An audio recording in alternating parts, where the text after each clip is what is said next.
Que benção! Essa campanha, 40 dias de comunidade. No domingo passado nós já fomos muito impactados pela palavra que foi ministrada aqui, mostrando por que nós precisamos uns dos outros. E nós precisamos uns dos outros. Não existe essa ideia de independência completa, não tem como. Nós precisamos de pessoas. Nós precisamos conviver com pessoas. E hoje nós vamos compartilhar um pouquinho mais, avançar um pouquinho mais e falar sobre esse assunto de comunidade, mostrando que juntos nós podemos alcançar mais.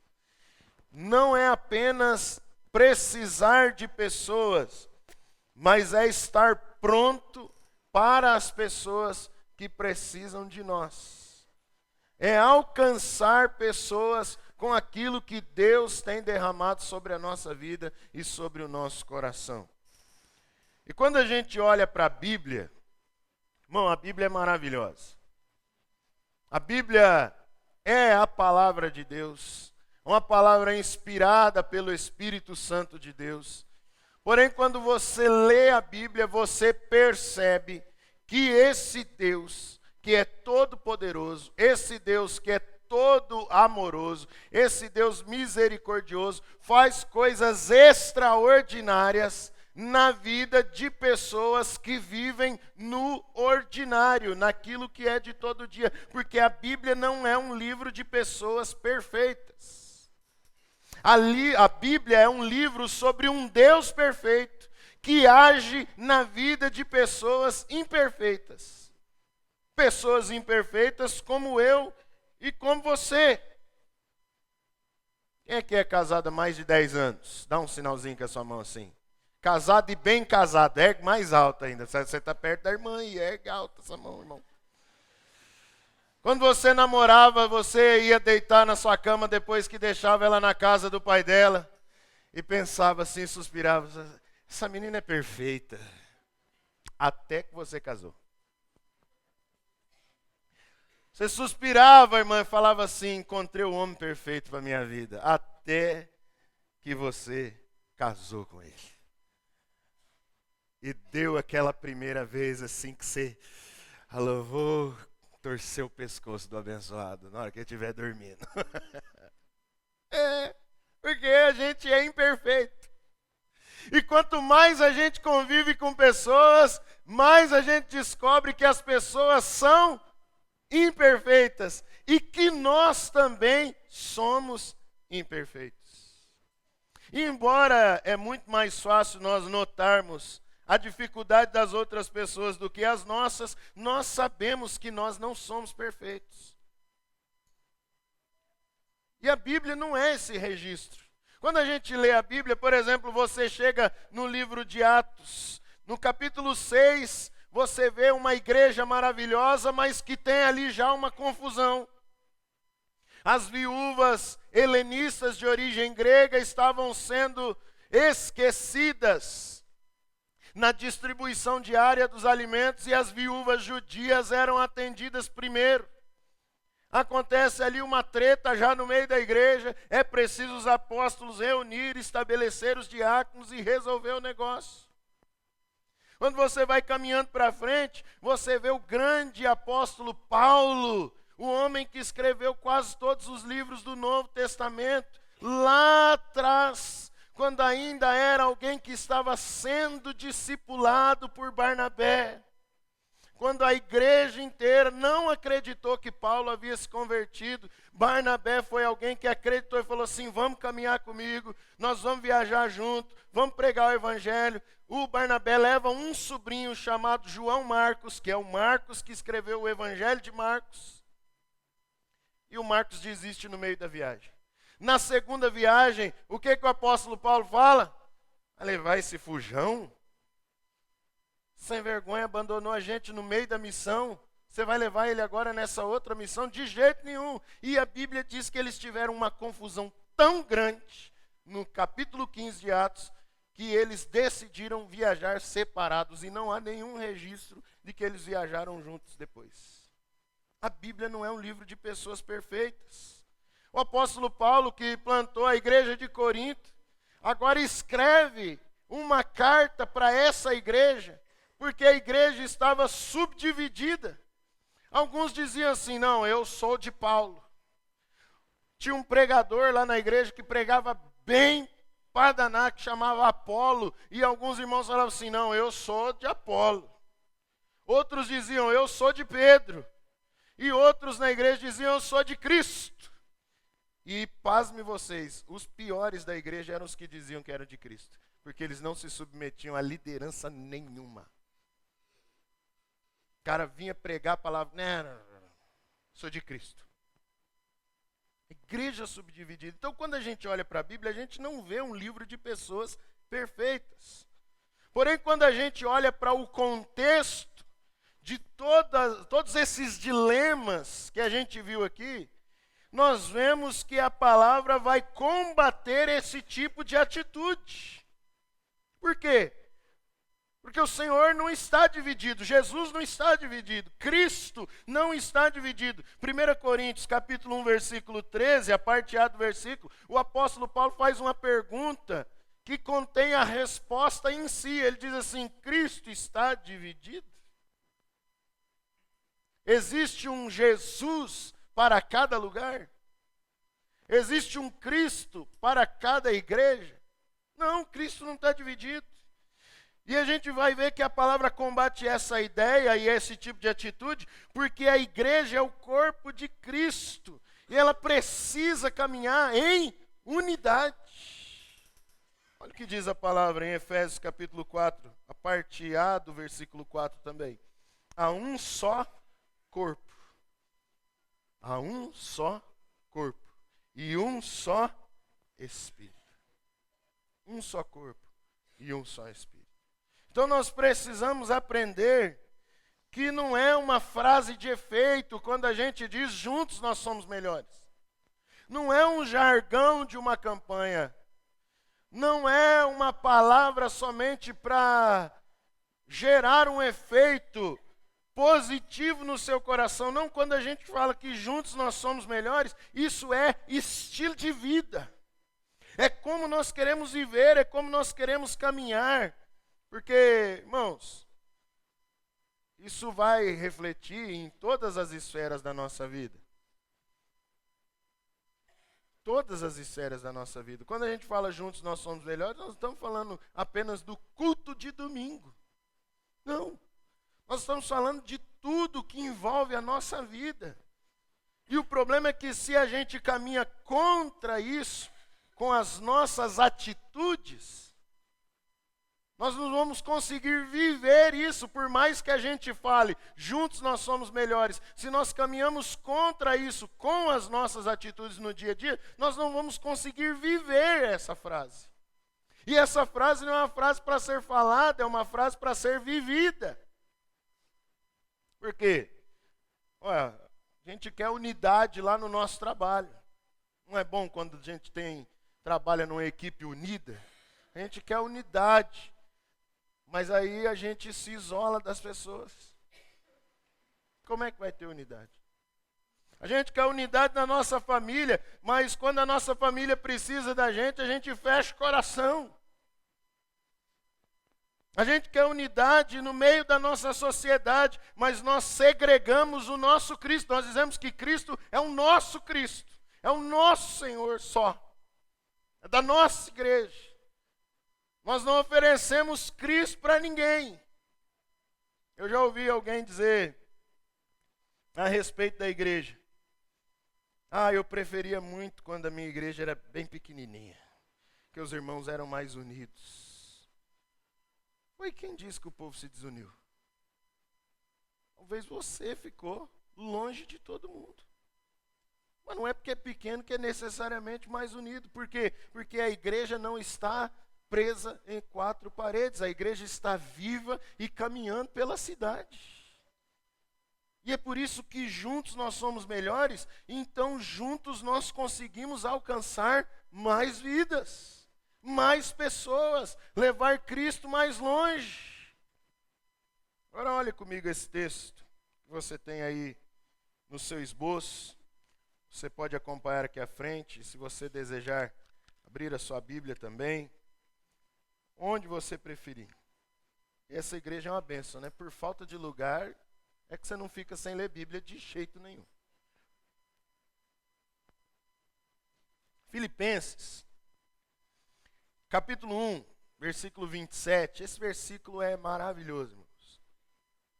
Ele diz assim: não importa o que aconteça, exerça a sua cidadania de maneira digna do Evangelho de Cristo. Como é que você vive como um cidadão na cidade de Astorga? De uma maneira digna do Evangelho de Cristo.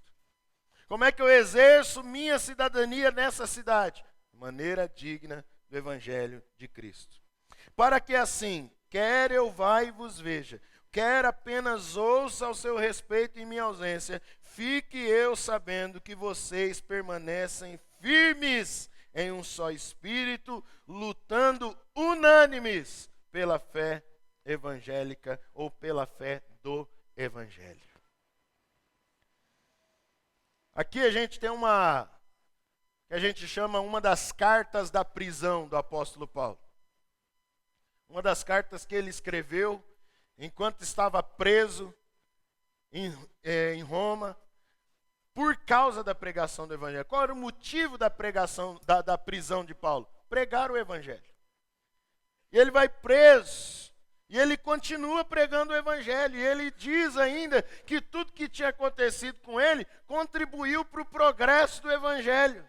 Gente, o apóstolo Paulo era um homem que ele tinha uma visão sempre pautada em Deus, que Deus é soberano sobre todas as coisas. Quando ele vai preso, ele fala assim: boa oportunidade para pregar para toda a guarda romana. Ninguém fica sem ouvir o Evangelho perto do apóstolo Paulo. E ele prega, ele diz tudo isso contribuiu para o progresso do Evangelho. E aqui, meus irmãos, ele vem e dá esse alerta para nós. É um alerta para a nossa vida. Como é que a gente vive em sociedade? Como é que a gente vive no meio da cidade que a gente está? Ele diz, não importa o que aconteça, vocês precisam caminhar juntos, pois só assim você vai poder alcançar mais pessoas onde você está. Sem unidade, nós não alcançamos mais. Ou seja, quando nós damos as nossas mãos em unidade pela fé em Cristo, pela fé na palavra do Senhor Jesus, nós não enxergamos apenas as diferenças, nós não enxergamos aquilo que nos separa. A gente passa a entender que aquilo que nos une é muito maior do que aquilo que nos separa. Quando nós damos as mãos, a gente começa a deixar de lado os nossos individualismos. Quando nós damos as mãos, nós deixamos de lado as nossas preferências. E todos nós aqui temos as nossas preferências. Sobre tudo. Você tem os seus gostos, você tem o seu estilo de vida, você tem as suas preferências, mas quando nós estamos juntos, a gente deixa tudo isso de lado para caminhar na direção que Cristo tem nos dado. Porque Cristo ordenou o contrário de tudo isso. Ele ordenou, caminhem juntos, porque juntos vocês podem ir mais longe. Dá um apertãozinho na mão de quem está do seu lado, senta e fala assim, glória a Deus. Só para ele acordar. Fala assim, ó, é junto com você que eu consigo ir mais longe. Fala para ele, fala para ela. É junto com você que eu consigo ir mais longe. Sabe o que é interessante? A gente sabe que é junto com os outros que a gente pode ir mais longe. O problema é fazer. O problema é conseguir. Por quê? Porque às vezes o próximo te irrita. Olha que benção. É ou não é? Ou, às vezes o próximo é aquele. Eu estava conversando com o pastor Juan esses dias aqui na secretaria da igreja. Eu falei, eu li uma frase que eu lembrei da minha avó, Ana, que era mineira. E ela tinha um dizer assim, talvez você já ouviu isso. Ela fala assim, tem gente que taia meu sangue. Você sabe o que é isso ou não? Tem gente que taia meu sangue. Você vai fazer um negócio, a pessoa te tesoura. Ou taiou o sangue. Às vezes o próximo taia teu sangue também, irmão. Mas a gente vai vencendo as nossas diferenças para poder viver aquilo que Cristo tem para nós. Porque quando a gente olha para Cristo, o que Cristo fez? Ele venceu tudo para ir até o fim. Ele enfrentou tudo e ele enfrentou tudo para ir até o fim por obediência ao Pai e por amor incondicional. Então a gente não tem um outro exemplo para olhar, a não ser o exemplo de Cristo Jesus, porque se a gente deixa de olhar para Cristo Jesus, a gente pensa no estar juntos, para ir mais longe, para alcançar mais pessoas como algo muito difícil. Se a gente tira os olhos de Jesus, que foi até o fim e alcançou mais pessoas, a gente acha que participar do culto de domingo já é muito difícil. Mas quando a gente olha para Cristo, a gente começa a enxergar que Deus está movendo grandes coisas na nossa cidade através dessa família de fé. Você já parou para pensar que você é uma resposta de Deus nessa cidade para pessoas que você ainda não conhece? Pessoas que você nunca conversou, pessoas que você encontra na fila do supermercado. Pessoas que você encontra na farmácia, pessoas que você encontra no posto de gasolina, pessoas que você tromba na fila do correio. Você pode ser uma resposta de Deus para pessoas que você ainda não conhece. Por isso a gente precisa caminhar junto. Porque é somente saindo do nosso casulo, deixando de viver os nossos individualismos, para se juntar um monte de gente diferente da gente mesmo, que a gente consegue chegar mais longe. Por isso que juntos nós podemos alcançar mais. Somente juntos. E quando a gente olha para tudo isso, a gente percebe que a verdade central para nós dessa palavra é que nós alcançamos mais quando a nossa vida reflete a pessoa de Cristo. Como é que a gente alcança mais estando juntos? É quando a nossa vida começa a refletir a pessoa de Cristo. É quando as pessoas começam a olhar para nós e perceber Jesus presente.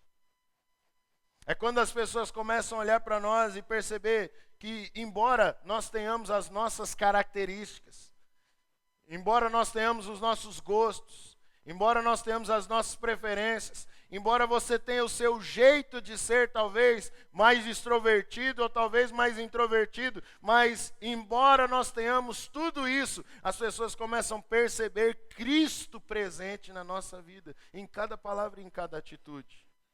Por isso nós alcançamos mais quando a nossa vida reflete a pessoa de Cristo, porque quando a nossa vida reflete o caráter de Cristo, primeira coisa, nós alcançamos as pessoas com o amor.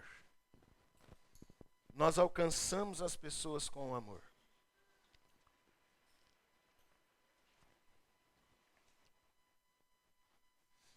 E eu não estou dizendo apenas com amor.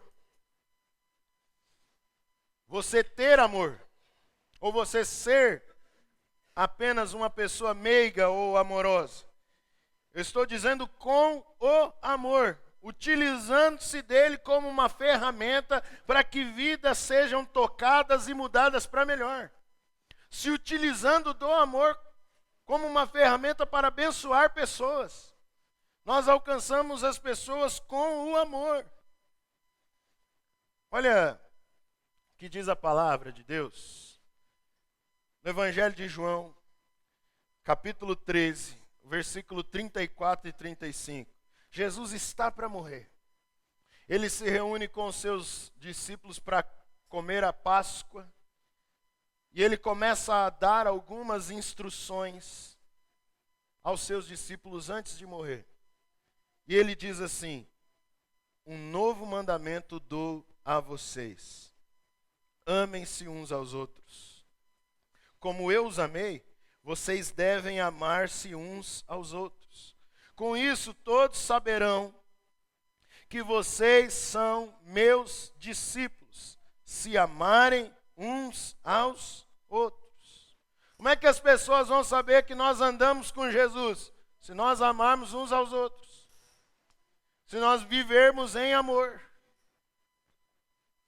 Tem um negócio interessante nesse texto. E o Novo Testamento foi escrito na língua grega, o grego koiné, ou o grego comum, que não é o grego falado hoje. É um grego mais antigo. Mas há duas palavras que se destacam nesse texto, nessas palavras de Jesus. A palavra agapate e a palavra alelus, ou alelos. Se o seu grego for de outra região, da minha, diferente da minha, depende do seu sotaque. Mas essa palavra agapate, ela está ligada à palavra ágapo ou ágape, que é amor. E amor divino, amor sacrificial. E o sentido dela é, em termos gerais, preferir viver pelo amor. Preferir o amor. Você pode ter uma outra atitude, mas você prefere o amor. E essa outra palavrinha grega, alelo, ela está numa condição ali na língua grega que é o genitivo, que significa a ideia de posse. Quando ela é usada para aquilo que é traduzido para nós como uns aos outros, ela dá uma ideia de posse. Então, o que a palavra está dizendo para nós aqui é mais ou menos o seguinte, traduzindo para a nossa língua.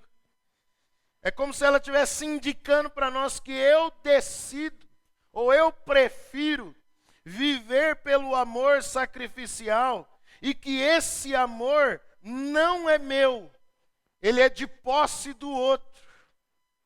Quando você decide viver pelo amor de Deus, quando você decide viver por esse amor divino, esse amor sacrificial, esse amor não é seu, esse amor é para o outro. Esse amor que está em você pertence ao outro, por isso, esse amor divino, esse amor sacrificial, esse amor ágape, se ele estiver em nós e não estiver sendo refletido na vida do outro, não existe sentido.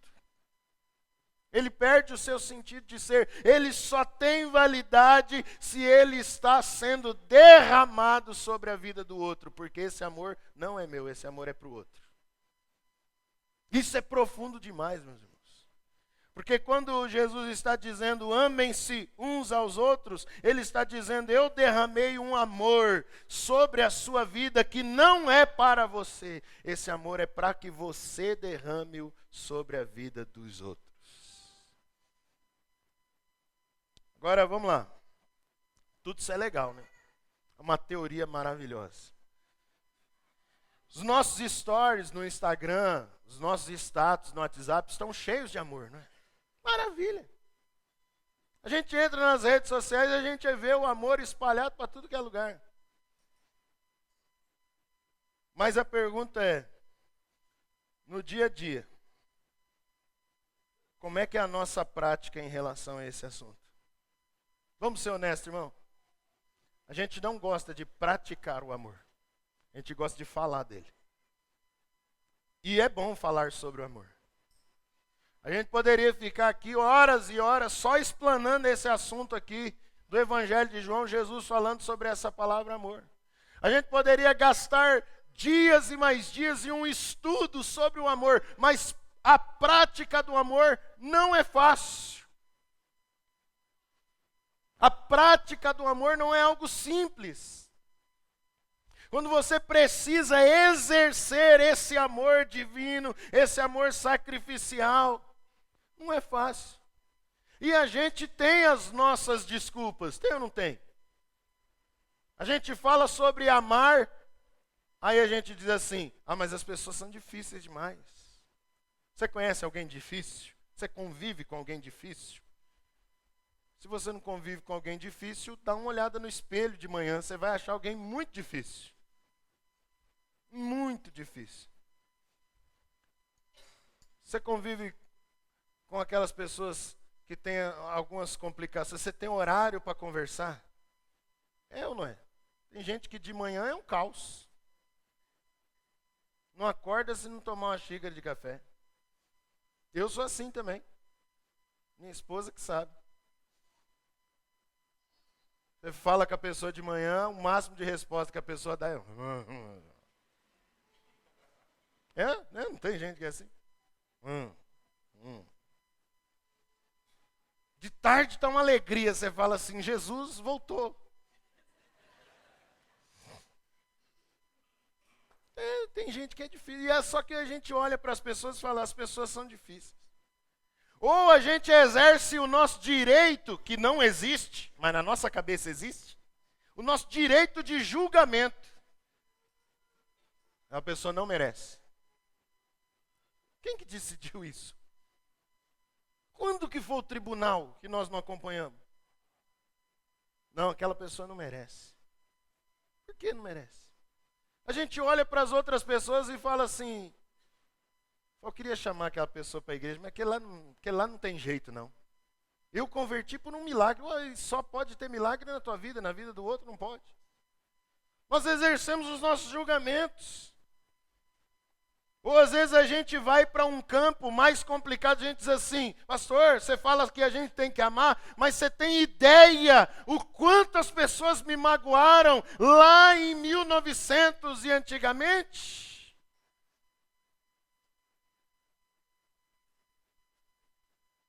Como que eu vou amar desse jeito?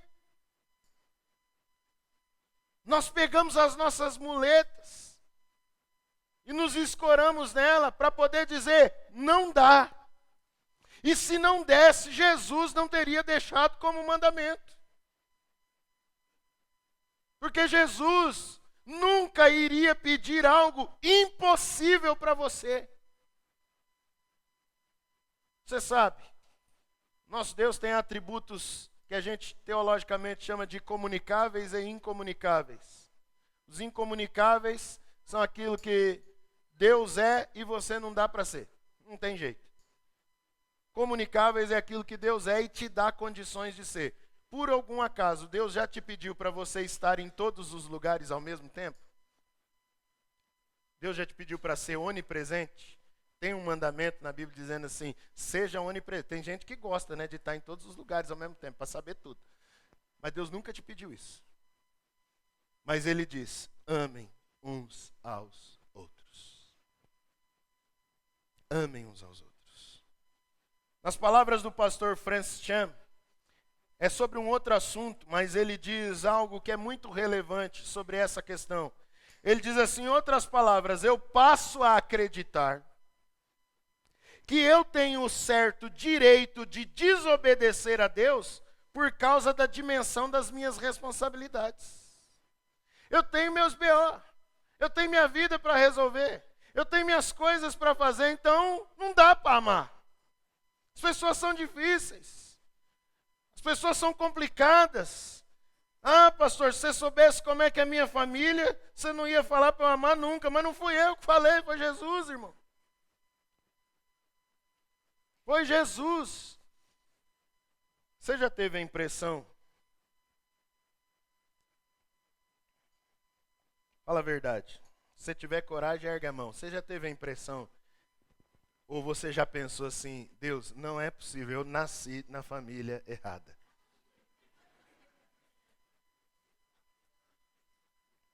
Eu não vou pedir para erguer a mão quem mentiu, porque vai ficar chato o culto daí, né? E tem gente que não ergue a mão, faz só assim. Você não nasceu na família errada, você nasceu na família certa. Você não está na igreja errada, você está na igreja certa. Você está no lugar que Jesus te plantou para que você cresça, floresça e ame. Ame. Ame. Porque, meus irmãos, a igreja foi chamada para amar. A igreja foi chamada para exercer o amor lá fora. Você foi chamado para exercer esse amor dentro da sua casa. Eu não estou falando de performance. Eu não estou falando de você chegar e fazer um negócio assim, estrambólico dentro da sua casa, para sua esposa falar assim, meu Deus do céu, que unção! Esse homem vai nessa igreja todo domingo, no culto da manhã e no culto da noite. E na segunda você está diferente. Mas para que você tenha atitudes desse amor, esse amor sacrificial, esse amor divino, todos os dias. A igreja, irmãos, a igreja não tem interesse nenhum em angariar poder. Todas as vezes na história que a igreja se interessou por angariar poder e dominar as esferas da sociedade, deu errado. A igreja tem interesse em amar pessoas e ver um mundo transformado para melhor por meio do amor de Deus que cobre a multidão dos nossos erros. A igreja tem interesse em amar, em espalhar esse amor. Nós alcançaremos mais pessoas em nossa vida, ao nosso redor, quando a gente amar. Porque amar é refletir o caráter de Cristo. E quando a gente reflete o caráter de Cristo, as coisas se transformam. E a gente só consegue fazer isso, em segundo lugar, anote aí, quando nós construímos pontes e não muros. Quando nós construímos pontes e não muros. Nós somos especialistas em construir muros. Deu um problema com alguém, constrói um muro. Pessoa não falou comigo direito, constrói um muro. Ah, eu não gosto daquela pessoa, constrói um muro.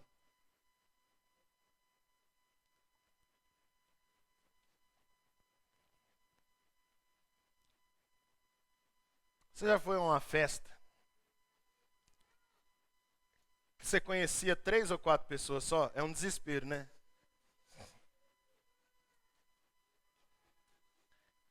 Aí você encontra na festa um amigo ou uma amiga.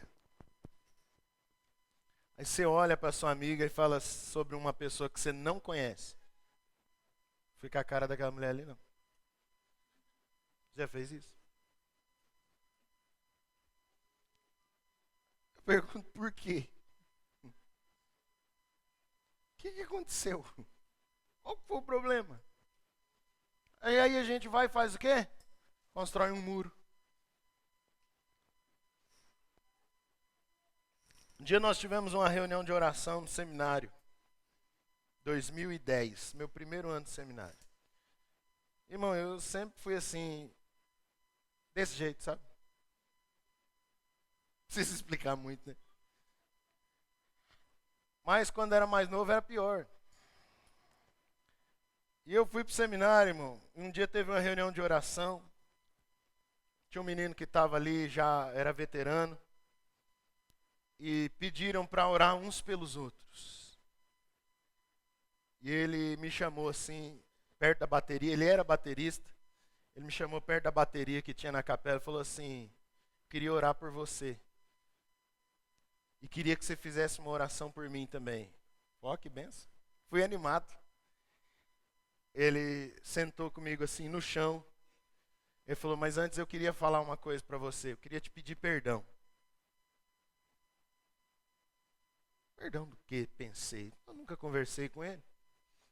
Ele falou: eu queria te pedir perdão porque eu não gosto de você.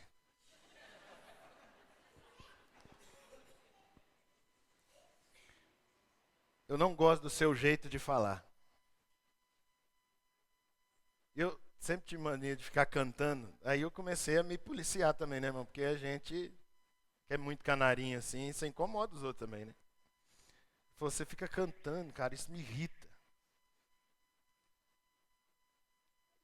Eu te pergunto, quem que estava certo nessa história, ele ou eu? Não, ninguém. E todo mundo. Porque são as nossas diferenças. Só que sabe o que é interessante? Naquele momento assim, eu tomei um choque. Que nunca ninguém tinha falado isso para mim.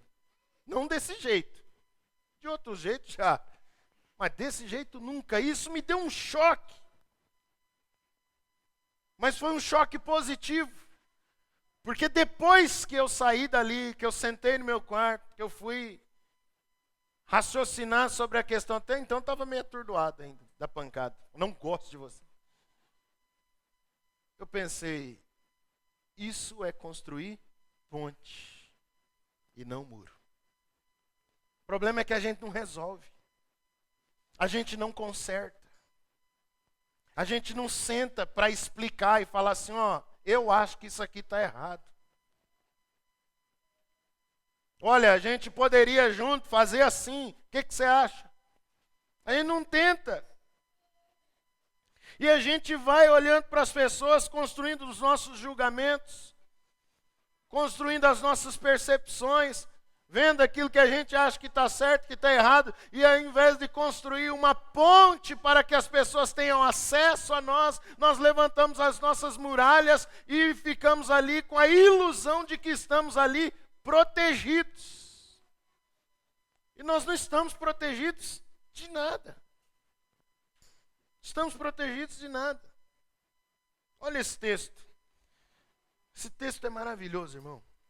De Mateus, capítulo 9, versículo 9 ao 13. Saindo, Jesus viu um homem chamado Mateus, sentado na coletoria. Coletoria aqui é coletoria de impostos. E disse-lhe, siga-me. Mateus levantou-se e o seguiu.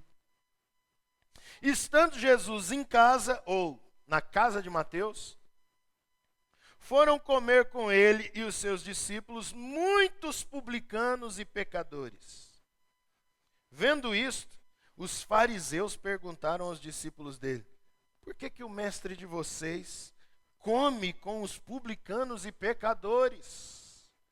Ouvindo isto, Jesus disse, presta atenção, a pergunta foi para os discípulos, mas Jesus ouviu e Jesus respondeu, não são os sãos que precisam de médico, mas sim os doentes. Não são os sãos que precisam de médico, mas sim os doentes. Vão aprender o que significa isso. Desejo misericórdia e não sacrifícios, pois eu não vim chamar justos, mas pecadores. O que a gente nota nesse texto? Tem 4 tipos de pessoas aqui, gente. Os religiosos, que eram do partido judaico dos fariseus. Os religiosos estão ali por perto. Está vendo o que está acontecendo? Tem os discípulos de Jesus, aqueles judeus que estão tentando entender o processo, o que está acontecendo, é o Messias, não é o Messias, como é que está funcionando tudo isso. Ele faz milagres, ele ensina diferente, nós estamos seguindo ele. É o pessoal que segue Jesus. Tem os religiosos. Agora, quem está na cena também dessa jantinha na casa de Mateus? Os tranqueiras da cidade. Os trambiqueiros. Aquele que a gente olha e fala, não vale nada. Jesus vai jantar na casa de quem? Deles. Com Mateus. Gente, publicano, e Mateus era publicano, era um cara que tinha que ser bem ilustrado na mente. O cara tinha que saber pelo menos 4 línguas. Pelo menos 4 línguas.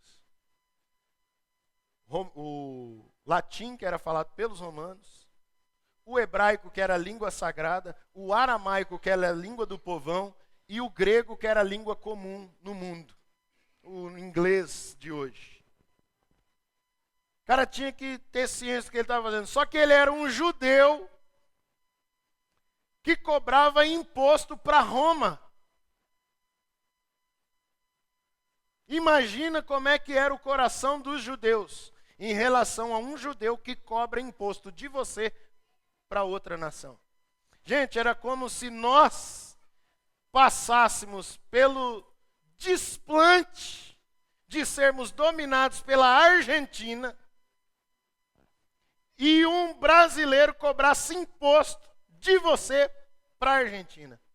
Era-se um sentimento de ódio por um publicano. E por isso eles são chamados de publicanos E além dos publicanos, tinha alguém que era pior no ponto de vista dos religiosos, que eles falam, os publicanos e os pecadores. Tinha gente que era pior. Jesus senta para comer com esse povo.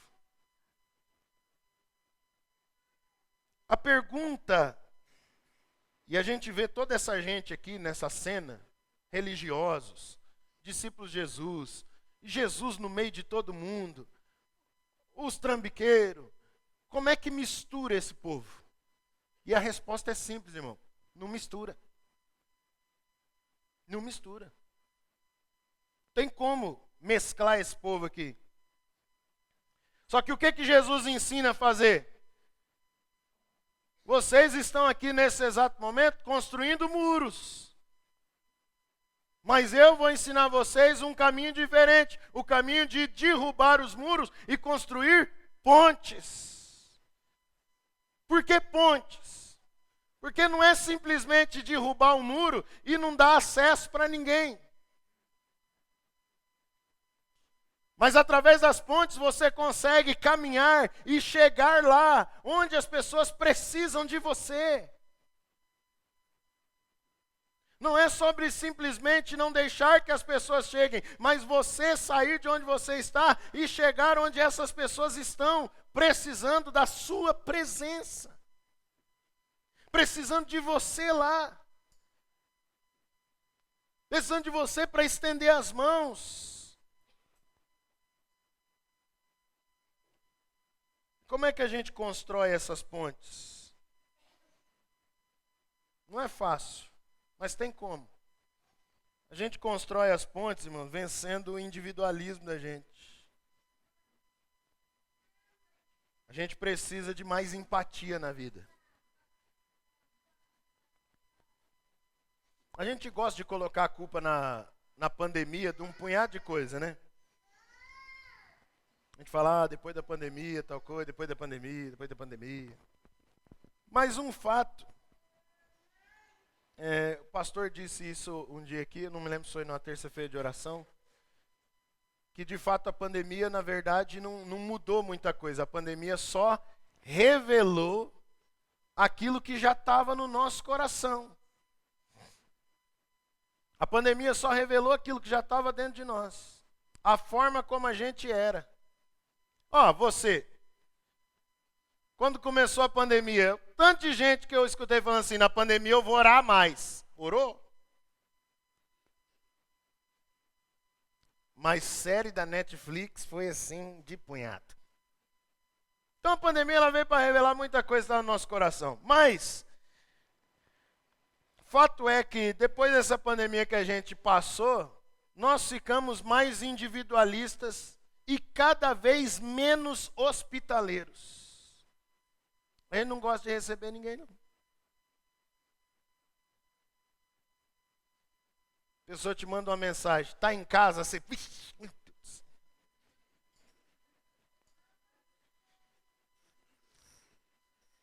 Os esposos que estão aqui sofrem, viu, gente? Queria defender os esposos não, mas é verdade. Quando você escuta um áudio do WhatsApp, ela falando assim, não, mas fica tranquila que meu marido vai levar aí. Ai, Jesus amado. É tenso, hein? Porque a gente não quer ninguém perto da gente, não. A gente não quer ter que sair de casa. Ter que sair de casa já é um sofrimento. Nunca a gente teve tanto delivery quanto agora. A gente não quer ter que gastar tempo para escutar os BO de alguém. A gente não quer gastar tempo de sentar numa padaria e pagar um café. Está caro. Pagar o café e fala assim, despeja, irmão. Despeja aí. O que está acontecendo? Quero te ajudar. A gente precisa vencer os nossos individualismos. Você precisa de vez em quando, junto com o pessoal, sair para não comer só aquilo que você gosta. Senão faz igual eu ouvi o pastor Eovaldo Júnior falando, né? Vai com todo mundo. Não, vou com todo mundo. Aí chega num lugar que só tem pastel, fala, o que você quer? Eu queria sorvete. Vence seu individualismo uma vez na vida. Como é que a gente constrói as nossas pontes? Além de vencer o nosso individualismo, a gente tem que construir laços. Você precisa fortalecer amizades. Você precisa conhecer pessoas diferentes. Mas não só por conhecer, mas para fortalecer laços. Laços de amizade, laços de aliança. Laços de aliança com pessoas.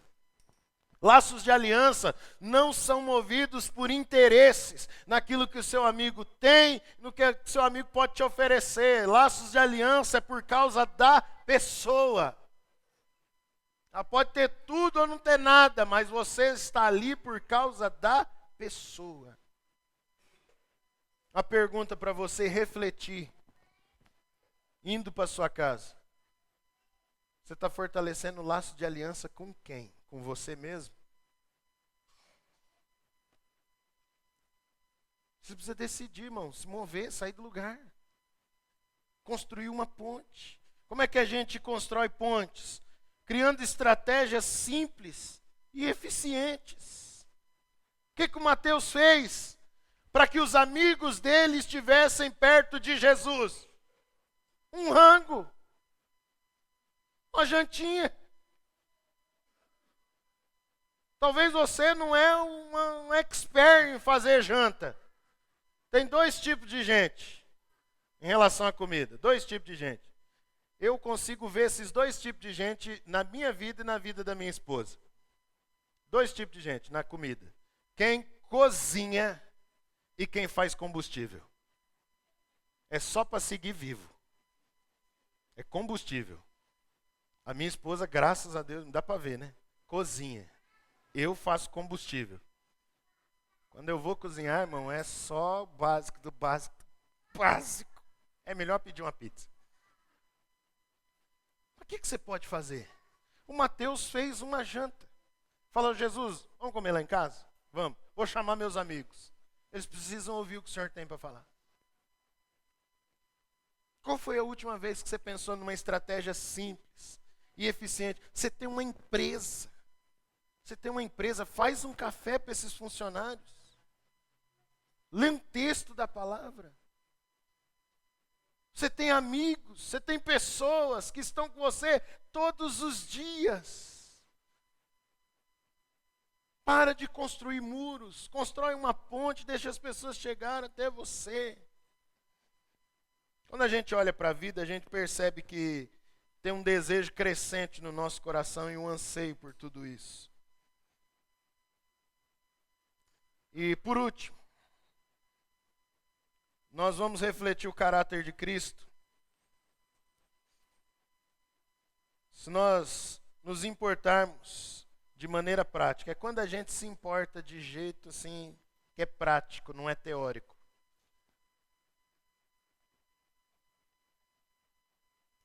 Tudo que a gente ouviu até aqui é muito bom, muito legal, muito bacana, mas gente, se não tiver prática, é só perfumaria, é para enfeitar. Se não tiver prática da nossa parte, não muda nada.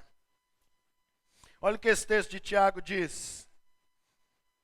Mas alguém dirá, você tem fé, eu tenho obras. Mostre-me a sua fé sem obras, e eu lhe mostrarei a minha fé pelas obras, ou por meio das obras. Você crê que existe um só Deus? Muito bem. Até os demônios creem e tremem.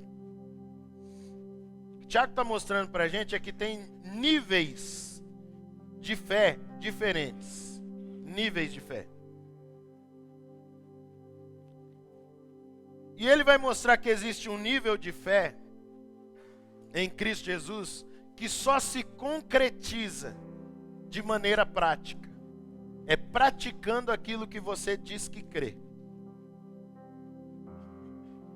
Essa fé só se revela de maneira prática. É quando eu pratico aquilo que eu digo que creio. Eu creio em um Deus de amor, eu pratico o amor.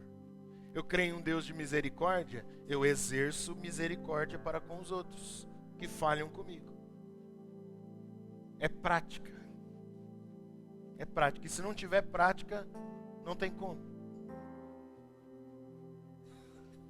E veja que Tiago é tão categórico em mostrar que isso é uma verdade para nós, porque ele vai mostrar que se a gente diz que tem fé em Deus, para crer nele, sem que a gente pratique nada daquilo que a gente diz que crê, ele vai mostrar, você está no mesmo nível de fé que os demônios.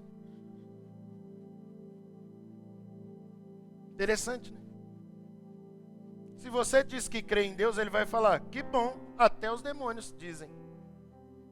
E ele vai mostrar para nós que se a gente diz que crê e não pratica nada do que a gente diz que crê, a gente tem que tomar muito cuidado para não estar num nível de fé abaixo dos demônios.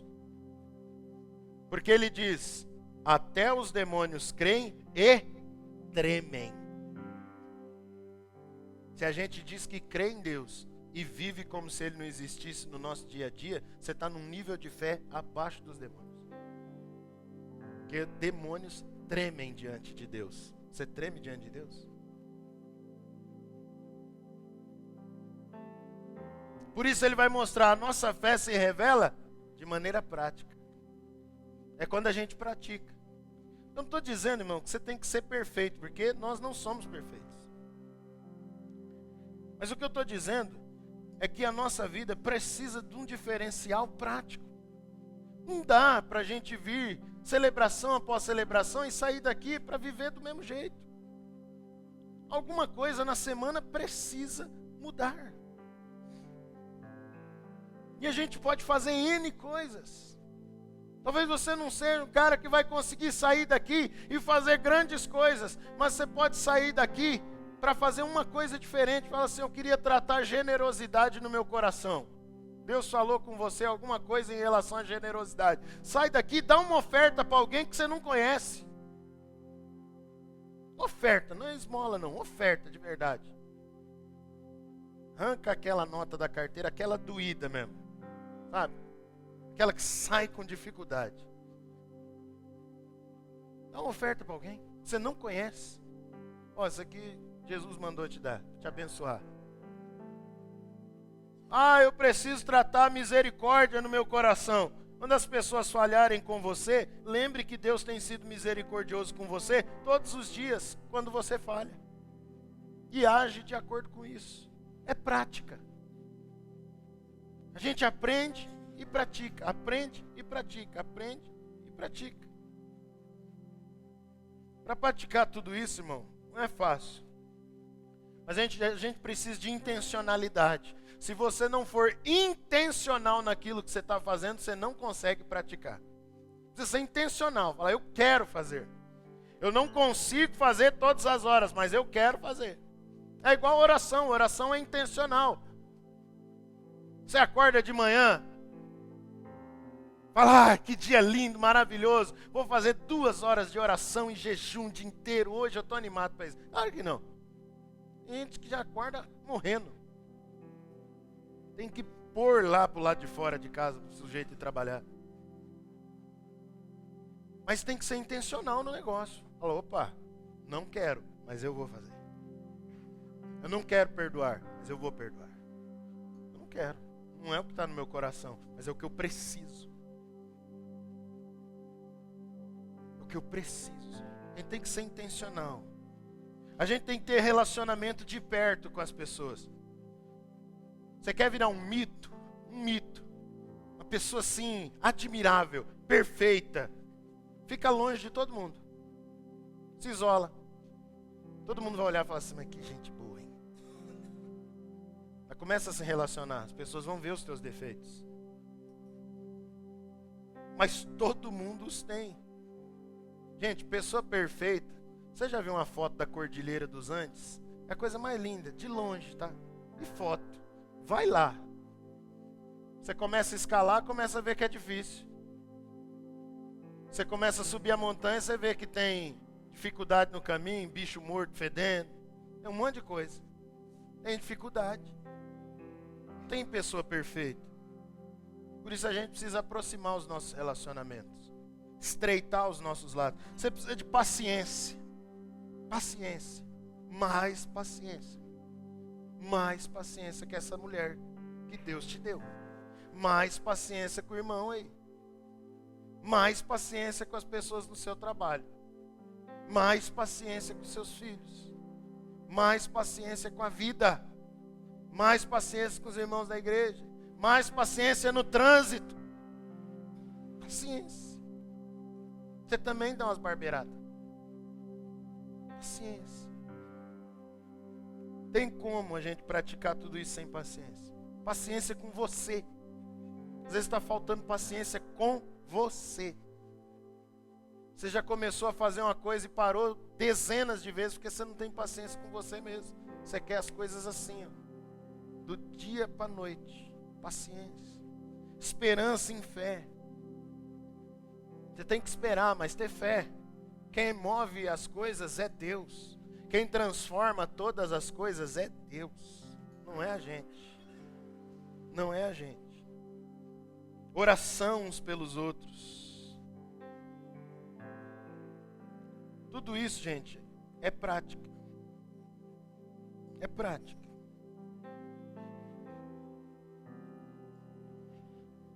A gente precisa entender um negócio. Tudo de bom que Deus derrama sobre a vida da gente, só tem uma forma de durar mais: repartindo. Todas as bênçãos que você recebe de Deus, você tenta segurar para você, não dura. Todas as bênçãos, tudo de bom que Deus derrama sobre a sua vida, vai durar mais se você repartir. O princípio da multiplicação foi Jesus que nos ensinou. Eu queria convidar você a ficar em pé. Nós vamos fazer essa oração. Coloque sua mão sobre o seu coração.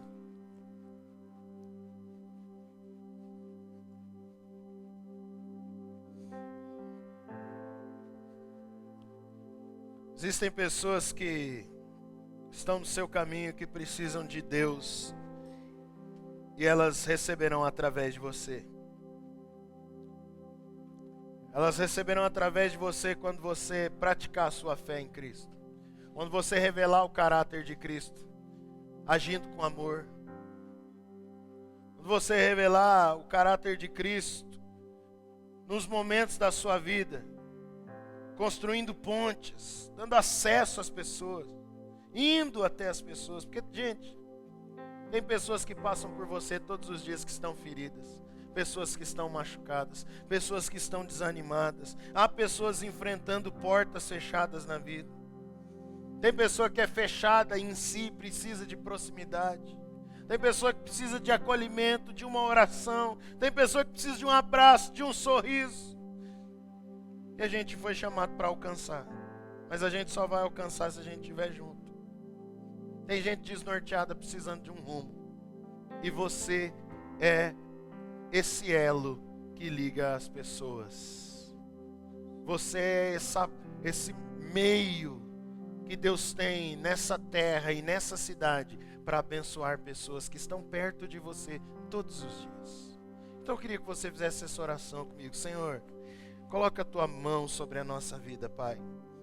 Abençoa a nossa vida, Deus. Manifesta a sua graça sobre o nosso coração, Deus. Para que a gente possa viver os teus planos e os teus propósitos. Nos ajuda, Senhor. Nos ajuda para que nós sejamos de fato, ó Deus, um reflexo do Senhor nessa cidade. Do teu caráter, do teu amor, da tua graça, Deus. Fica conosco, ó Pai. Fortalece a nossa vida, Deus. Fortalece o nosso caminhar. Nos ajuda todos os dias, ó Pai, para que juntos, e somente juntos, nós possamos alcançar mais vidas, ó Deus. Alcançar essa cidade, abençoar todas as esferas dessa sociedade, ó Deus. Em nome de Cristo Jesus nós oramos e te agradecemos. Amém, Senhor.